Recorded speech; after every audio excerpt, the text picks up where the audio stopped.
For the backing vocals, other than going to A and D, the only preloaded send we have is the Dimension D, which is a chorusing. Michael used to have the actual hardware, and we will show you later what I had to do to match it, because there are a couple of Dimension D plugins that are not one-to-one emulations. So I will show you the 5 plugins we had to use to emulate the one hardware. And also you'll notice that whenever he's opening one of these, they're deactivated. It's not as if I start off with that particular sound going through them already.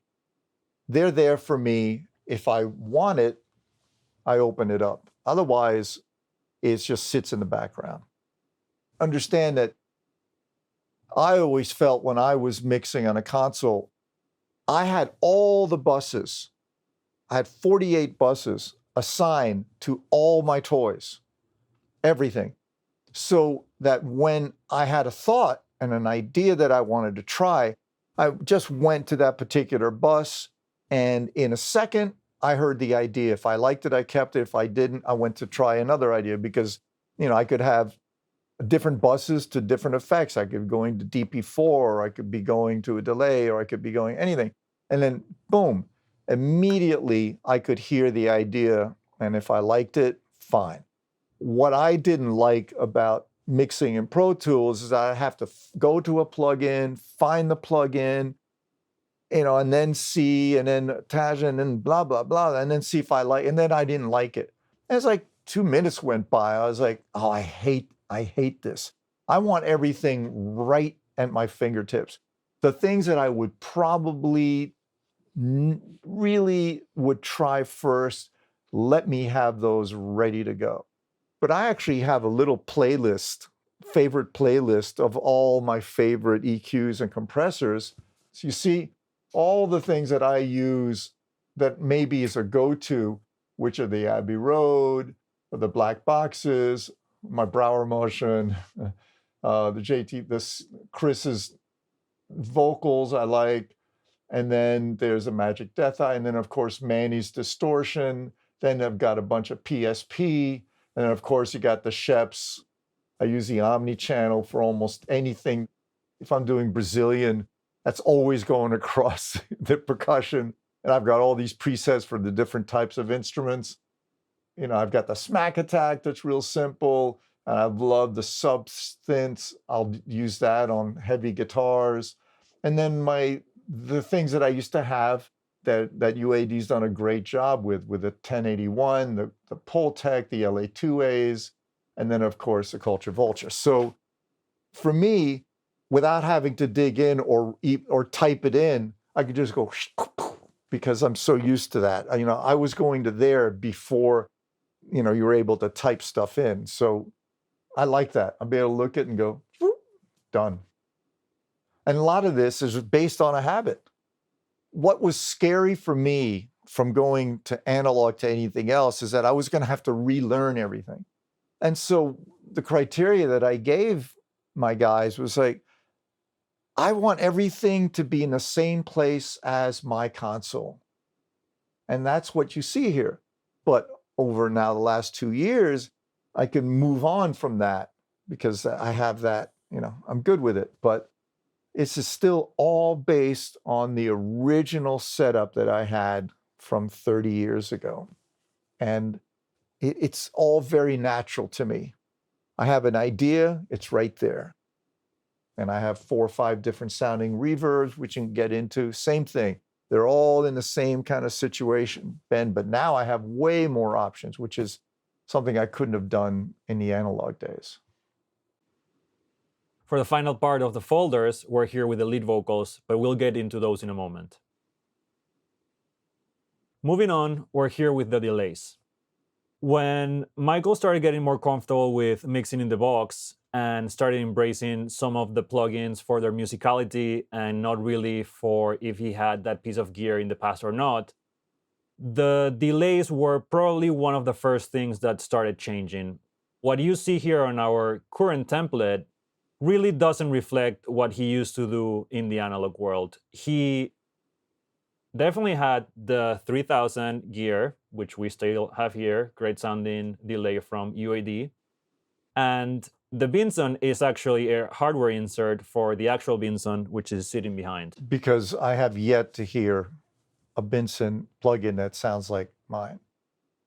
Even though I have changed a lot of maybe the plugins, what has not changed is the reasoning for the assorted delays. Because what I do is, this is actually going from short to long, except for the Binson.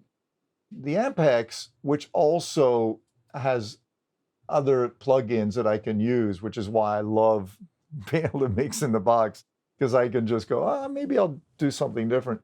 This is a very tight 84 114. All right. It's almost kind of in the general area of what the AR300 tape emulator sounded like, kind of. But it really just opens up the sound. And because this Ampex just sounds so incredible, it's a perfect delay. And it goes back to the days when I actually had tape delay. That was before the digital delays were out. And then I moved to what originally I had, which was an Echoplex. I like to just control a little bit before it hits that, because that plugin tends to, if it really goes into red, it's not musical. I like to control a little bit before it gets there. But this is, again, at that point, I mean, I have it at 345 milliseconds, but I'll do 200 milliseconds, 125. It really depends on the song, where I just want a bit of a slap, and sometimes with some repeat and sometimes without. Then I move into more of the 3000, which is generally my eighth note. And what I do there is, because it's a mono, I send it to the Brauer motion, which is set to 1/8. So it's going back and forth. So I'm getting a little stereo on times that I will send a delay to that. So instead of it being right down the center, you're hearing it this, but sometimes I'll bring the stereo in tight so it doesn't feel distracting. That's my eighth. And then I move on to my quarter note, which can be the quarter note, and sometimes one side is quarter, sometimes this right side might be an eighth, but that again is a ping pong. And that's what I used to do all the time with one particular delay, and I would just have it going into one side and then the other side, and I really like that back and forth of that quarter note, because if I send it in after the note is holding out, I can actually, it feels like that particular vocal is holding that note forever. And then I get into the longest one, which is a half beat. Again, you're basically repeating a word on that, at a half. So it's hello, hello, hello, goodbye, goodbye, goodbye. And then if I want to do a lo-fi with it, or I want to modulate it, so it's go, goodbye, goodbye, goodbye. I can do all of that. And so you're looking at tight to 16th, to eighth, to quarter, to half. And then the Binson's just a whole other animal. I get incredible guitar sounds with that, incredible vocal sounds with that. And that's my Binson that sits right there, just ready to fire up, and then I'll get the sound I like, and then I immediately print it. And just for those wondering why we have 3 trim plugins, the Binson is pretty low gain. When it used to return in a fader in the SSL console, we would crank the input gain. So to be able to get the same amount of level without having to send way too much from the actual track, we return it with quite a bit of level. Final thing for the delays is, where do they go? If you see here, most of them are going to A and getting multed to E. The only one that doesn't go to A and just goes straight to E is the Ampex, because that's how we like the sound. Now we get into the processing, which is all the parallel, either compression or distortion or different things that Michael has going on. And besides the ABCD buses, this part was the most challenging for me to emulate with plugins based on the gear he was using when I was putting this together. This took a lot of different iterations to get it right. Let's start with the Federal. You will see we have 4 plugins for the one piece of gear. And obviously, when I first started matching it, the first instinct is, great, there's a plugin, let's put in the settings, it should work, right? It didn't. It has some of the characteristics, but it's quite different. So let's see what I came up with. And let me just point out that some of these plugin chains might theoretically make no sense. I have no idea why or how I came up with them. It was just a matter of me sending something to the gear, sending it into a plugin, and then reacting to what I felt was lacking and trying to find something that would give me that regardless of what it was. Smack attack.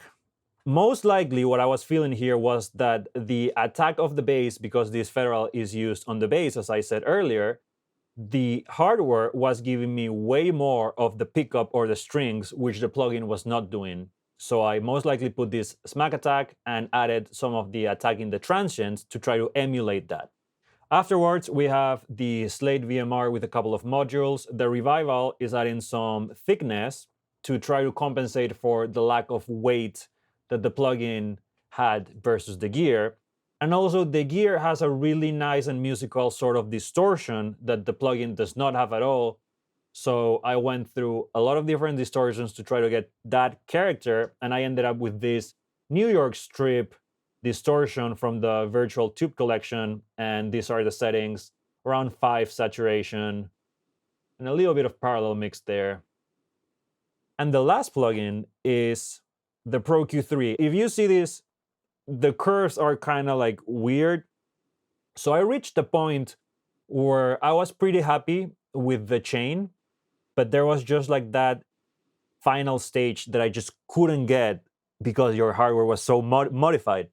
So what I did... Keep that in mind in defense of that plugin, that I had modified my Federal, or had it modified. So it was very, very unique. And it has a mid-range graininess that is why I used the Federal as a send, never as an insert, for my vocals, for my bass, for anything where I wanted, something more in the throat, or if in the bass I wanted more articulation in lower mid-range in a natural way through a compressor, as opposed to using an EQ, which a filter. The way I came up with this curve was when I was pretty much happy with my chain, I sent a bass to the hardware and also to the plugin chain, and then I put a blank Pro Q3 in both, and then I run the spectral analyzer, which will show me what was missing. What I found is that when I matched the curve of the gear to this, what the Pro Q3 was doing was pretty exaggerated. So I ended up deleting a lot of the curves that it was telling me to use and sort of like blending in the ones that I wanted to keep to where, to my ears, it was matching. And when I was done with this chain, showed it to Michael, he approved it, and we were very happy to emulate that piece of gear. I'll be even happier if I get mine modeled. The kick and the snare punch are not emulating anything. These are actual plugin chains that Michael himself came up with a very long time ago. He had this even in the Analog Console days. So I just transferred this. I really didn't have to do anything. But I'll show them to you. The kick punch starts with a 33609 into a TubeTech EQ. Originally, it was a Pultec EQ P1A, but we replaced most of our Pultecs with the TubeTech because we find that the sound is very, very, very close, and we try to minimize our use of UAD in our template for processing power saving. And the final plugin, DBX 160 compressor. Mr. Punch. The snare punch is pretty similar. It starts also with a 33609, same EQ, but with a different settings, DBX 160, but it goes a little further in the aggression with the black box again. I believe the original iteration of this was maybe a decapitator or something, but once you get into the black box, I think it was a Culture Vulture, Oh, it might have been a Culture Vulture, but it was eating up. I was using so much UAD. So following the kick and the snare punch, there's a bunch of sends that are preloaded just for every single track in the folders. The first one is a send to the 1176s. The second one is to the gold plate, which is one of our reverbs. The next one is to our spring reverb, Altivert reverb, plate reverb, Capitol reverb, and the Bricasti. And also, E is active by default in the drums, like I said, but it's also right there for any of the other tracks in case Michael wants to send anything else to E during the mix. Because there are times when I've got a really good sound, the guitars are really pumping just right, but I want them just to explode a little bit more in a very natural, transient way where it doesn't feel like they're being controlled. And at the point where everything feels good, making it louder isn't going to help. Bringing it down isn't going to help. I can undo the nice glue I've got going. And so I just hit E, for example, just open E up, boom. I can just bring that level down. I'll just bring it up like that's maybe too loud. So I'll just bring it down all the way and then slowly bring it up into the mix. I'm like, oh man, that just feels really open and exciting, yet still punchy and controlling. And so that's right there, boom, like this. The 1176s, which Michael explained a lot earlier, honestly, they were pretty easy to emulate because the 1176 from UAD is just an exact copy. I started by just matching the settings that we had. If you see, it's also multi-mono, unlinked, so the left and the right can react a little bit differently. The only thing that I had to change is on the hardware, we used to have the input and the output at around 18 to get the calibration that we wanted. In the plugin, I found myself doing a little bit less in between 24 and 18 to get the same amount of compression when we would send a tone signal. So besides that little difference in level, the sound is exactly the same. Now, the Akai is very interesting because the Akai was a sampler box that Michael had, but he only used it to distort the input because it gave a really warm and musical sound. That one was pretty challenging. I first started with a bunch of different chains, but then it just sort of dawned on me that the answer was just right there because Waves emulated that box for the drive and the dirt portion of the Brauer Motion. So I had that eureka moment. I put in the plugin, I set it to direct. So if you see there's no mix, it's just direct signal, but on the direct signal, I am going all the way to dirt, and then I played with the drive to where the amount of distortion was matching the amount of distortion of the actual unit. The boiler is a compressor that Michael had in parallel for his kick and his bass. It's a very unique and boutique compressor, so there's nothing to emulate it directly. So through a lot of just plugin experimentation, this is the chain that I ended up with. Not to mention that this particular boiler, I was at the studio where this was being built. I don't know that that studio is any longer. I think it was called Rich Farm. And the tech who was making these, basically at the same stage, just in the garage in the back. And he said, want to listen to this? I was like, wow, this sounds great. Can you give me maybe a setting for even harmonic distortion? And then maybe can you also give me a sidechain so that I can let the sound through till maybe 90 hertz? He said, yeah, okay. So he built that for me, and I was there for a couple of weeks. So I said, close, better. Okay, perfect. And I had my even harmonic distortion button, toggle switch, and then I chose at 92 hertz. When I popped it in, all this craziness wouldn't start until above 92. And that particular Boilermaker was really kind of based on the SSL talkback that everybody knows from Phil Collins, from Hugh Padgham engineering, getting that sound through the talkback in the ceiling. And so the Boilermaker was kind of like in that scope, but I wanted some more harmonic distortion, even in particular.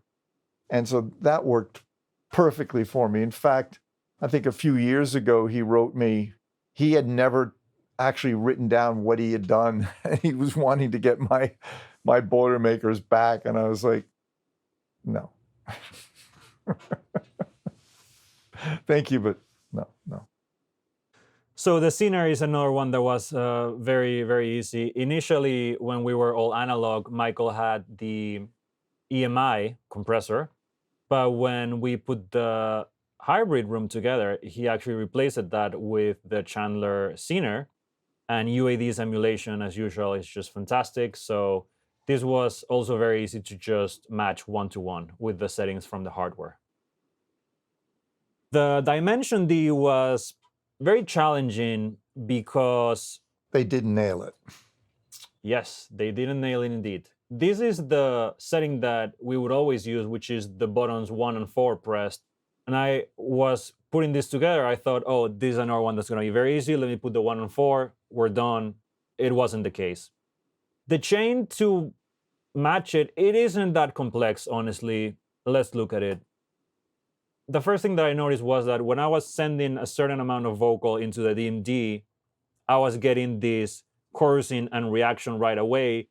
And if I would send the same to the plugin, nothing would happen. So I needed that when Michael sent from his vocal, he could send the level that he was used to and get the same reaction from the plugin.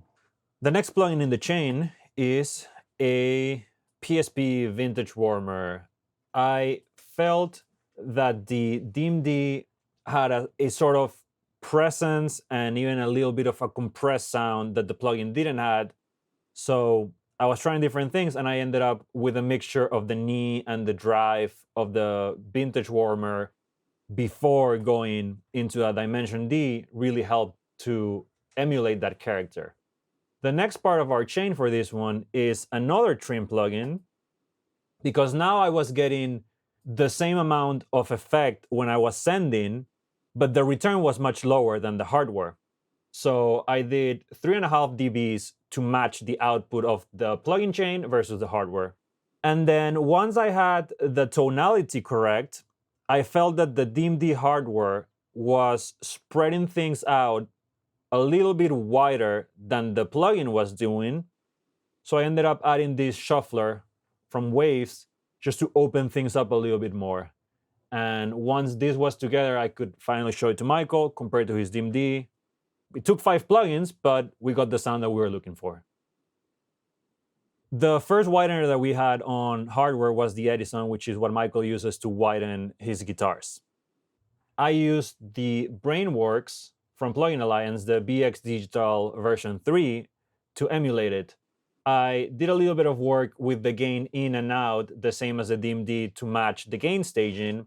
And then I used the wheel in the stereo width with my eyes closed until I could match the placement of the guitars in the stereo field. And then finally, I felt that I needed to match a little bit of the EQ curve that the hardware was providing, and I did that only in the stereo section. So if we can see here, I have about 3 dBs of 115 hertz shelf, a little bit of 244 in a Bell setting, also almost 4 dBs, a little bit of mid-range, 5.8K, a couple of dBs, and then again a shelf in the top end, 10K, almost 4 dBs.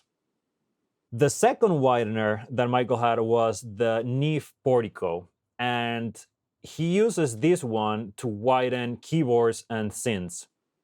What is different versus something like the Edison is that the Edison is pretty much straight up widening the sound, but the Portico was almost more like a mid-side thing where it's exciting more the sides and maybe like dipping the mids a little bit. And that's really cool with synths because then you don't cloud your middle of the mix and you sort of have them be white just on the sides. So I used this plugin from UAD called the K-Stereo. I am dropping 1.1 dBs in the middle of the signal and adding quite a lot of side, 4.5 dBs. The other thing that the Neve was doing, being a Neve, is adding a beautiful top end, which this plugin doesn't do. So once I had the stereo placement correct, I followed it with the mag on the airband, which is just magnificent, a good 4 dBs at 10K, and that gave me that air that the hardware was giving us by default. The final piece in our processing folder here is what we call chat drums. And it is not emulating anything. We actually incorporated this maybe like a year ago. This is something inspired by a Chad Blake video where he's mixing a song by The Kills, and the song has 2 different drum kits. And in one of the drum kits, he's putting this very wild chain across them. So I showed it to Michael, and we decided to incorporate it as a send. So when he wants to add some more attitude or drive to some drums in a certain song, he can just add some of the drums into this parallel chain. It can be generally to maybe make the chorus just change tonality a bit. It needs to be a little dirtier. You know, sometimes you'll hear the artists, they'll go, I don't know, can you make the drums a little dirtier? You know, and then you're thinking, but I like it clean in the verses. You go, okay. And so that's it. I just go, okay. I automate the sends to Chad on the choruses, and immediately they go, yeah, that's what I'm looking for. And then I'm done. Thank you, Chad, the king, the pioneer of distortion, the man, the legend. And I'm very happy to copy it, which is what we do. I mean, that's how I learn. You know, how did I get this far? By learning from all the engineers at Media Sound. And back then, that was your only option, right? And once you became an engineer, there was nobody to learn from anymore. And if you were in a situation where you were basically learning on your own, or you had one person to learn from, where would you get all these different experiences? Which is why what we are doing today just is so great for all of us, because it doesn't have to be just you going, oh, listen, see how he does it. How about me? I'm like, wow, this sounds really great.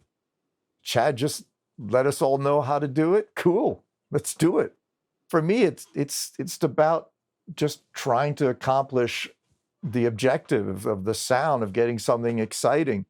And if I can, you know, grab somebody else's idea to get that idea across for the artist, this is wonderful. And it's all about creativity, right? It's just a tool. It's like, how am I going to use that tool? It's not that when I put that on, wow, guaranteed it's going to be Chad. I doubt that Chad would do it this way. If he was mixing my particular song, he would not do this approach. This is my interpretation of getting some Chad feel into this song. And you know what? The artist says, wow, this sounds great. He's not asking, who was that? Are you copying somebody? You know, they just went like, this feels good. Done, move on. So this was a great little gift. You know, watching these videos helps all of us. So most of these parallel processing are being routed straight to the unprocessed bus, which is E, except the kick and the snare punch, which they go straight to B. So just a quick explanation on that. Generally, I don't want extra processing on reverbs. I don't want extra processing for my widths and all this stuff. I've already done it once. What I'm sending to it is already being processed. So I don't want to double up. And that's why you're seeing what you're seeing. So now we get into our reverbs. This track is called Gold Plate, but currently we don't have the gold plate. Well, it's here, but it's inactive. But Mani Reverb in chamber is what it's being used right now. Sometimes we'll just keep the names so we don't have to change the routing in the template, but we'll just put different plugins even if it's not what it's exactly called. The next reverb we have is the Spring, and these 4 plugins are actually all Springs. The default one is the PSP Springbox, but we have a couple different types in case Michael wants to switch between. We have the UAD BX20 that we all know, SPR Springburp from Black Rooster, and the straight up Spring Reverb from Pro Tools. Moving on, we have our Altiverb channel with an instance of Altiverb, which this great IR from Studios La Fabrique chamber in the south of France. The other plugin we have in the Alti is the Avid Space, which is loaded with an IR of a Real EMT 250. So the plate chain comes from the analog days where Michael had this PCM delay as his pre-delay. We could have done the pre-delay just in the reverb plugin, but it was cool to just use the same one that he was using, same value, 129, followed by this de-esser, which he also had the SPL de-esser to control some of the S's going into the plate, so we kept it. And then the plate is just another IR of Michael's Altiverb. The next reverb is the Capitol. Same as the gold plate, what we actually have in right now is Abbey Road from Waves, but we also have the UAD Capitol as an option. And finally, we have the Bricasti, which is emulating the Bricasti M7 that Michael used to have. We're using the Verb Suite Classics from Slate. If you go to their website, there is a section where you can download the IRs from the actual Bricasti unit. So this does not come preloaded with the plugin, but you can get them for free. So we downloaded those. We are using the Clear Ambience patch, which is one of the most used patch that Michael had in his actual Bricasti. So what you see here is the ability to go to different types of reverbs. I like a spring, or maybe with the Alti, I want kind of that stairway sound of a chamber. Then I like a traditional sound of a plate, the way that sounds. And they're all going to have different lengths. A plate's going to be longer, obviously, than a chamber sound. And the spring is a unique sound, which within the context of a mix gives it this almost like a little highlight of the instrument that it's going through, because it's going boing, and it just has a mid-range excitement to it. And then the Bricasti is really just a very short, clear ambience. The kind of thing so that if I wanted a tom to sound more like it was in a room. I grew up at Media Sound in Studio A. If I wanted just that nice large room where it just opens it up and it just gives clarity. It's almost like popping a little spotlight on the tom. So with all the other things going on, you hear more of that tom, giving it that short ambience, very clear ambience, is perfect. So what you're seeing here are variations of short to long, springs, plates, rooms. All that is right there at my fingertips all the time. And so as I'm trying to think of an idea, I might quickly just throw it to 3 or 4 different ones, and they're all right there at the sends, right? It's not like I have to search for anything. They're there. And what is awesome, which I couldn't do back in the analog days, at least not easily, is I can have 4 different types of plate sounds. I can have, I was loving the gold plate sound. And then when I was mixing some Dylan, I needed more of a chamber with a delay. And it was something that Bob Rosen, Bob's manager, he was looking for a certain sound on Bob's voice. Open up Manny, what's in there are his favorite sounds all in one little box, right? So you've got, you got rooms, you got halls, you got plates, you got a space, you got ambience, you got a shop, you got everything over here. And You can distort it, you can compress it, you can phase it. I mean, what's not to love? So that became my, my default, because that particular chamber medium with my delay, how much delay did I have? Probably 125 millisecond. And that number, by the way, is just based on originally, before digital, we ran off the tape machine, and the space between the record and the playback head, at least on the machine I was using, it was 125 milliseconds. And that was at 15 IPS. And so I continued using that. So when I replaced the tape machine on the PCM 42, sounded really good with that delay. And then I had it set at 125. It snuck up a little bit to 129, but it hardly matters. And even if you open that up, you'll see that it's probably half wet, half dry. So it's a combination of dry and wet signals. So instead of going, you're hearing, right? So it's just it's a better blend of direct and delay for me. So now I play with this. And then recently on the plate, actually with the Alti, I've added one more, which is the Sunset, because that's my new default. And Ross Hogarth was instrumental in making the Sunset sound plugin. This is ridiculously great sounding. And this is from Sunset Sound Studios. Studio 1 plate, Studio 2 plate. He told me some of the great acts that were using one plate over the other. They're just great sounding plates. And so I'll play with that for a while because it's something new. And it's just one more little thing in my arsenal. And it's right there because it's sitting in there. All I got to do is, I don't know if I want this sound. Maybe let me try this one, because maybe for this record, I'm looking more for different forms of plates. And there they are. Today's companies, I don't know what their technology is, but it's obviously you've got a lot of artificial intelligence working into all of this, and you've got brilliant musical techs, and then you've got people like Ross Hogarth who direct it to make sure that it's absolutely the vibe and the sound, those iconic classic plates really ring true.